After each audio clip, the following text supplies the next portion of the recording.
There's a verse in one of the Apostle Paul's letters which has been taken to mean that Christians should do no training or sports or exercise.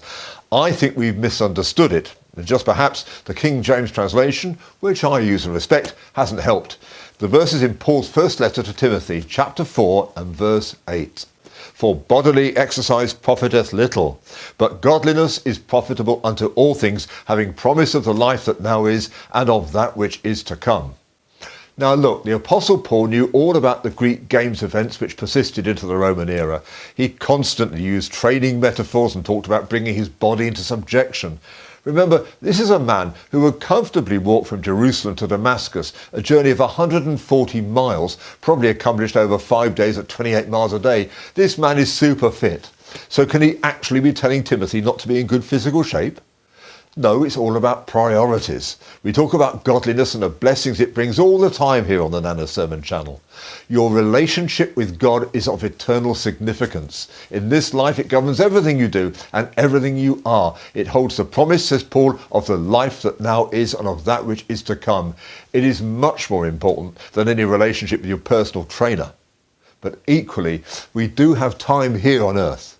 The Greek word oligos, translated here as little, means small or puny. It gives us the word oligarchy, meaning ruled by a tiny number. So it means for a little while and of little importance compared to the things of God.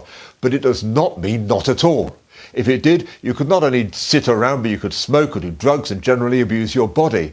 Rather, we are urged in Isaiah chapter 40 and verse 31, but they that wait upon the Lord shall renew their strength. They shall mount up with wings as eagles. They shall run and not be weary, and they shall walk and not faint.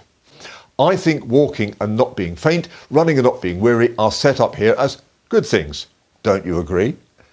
In the second book of Samuel, chapter 22 and verse 30, it's also in Psalm 18, David says, For by thee I have run through a troop, by my God have I leapt over a wall. He can't do that, even by his God, if he is not in good physical shape. Remember Paul challenging the Corinthians.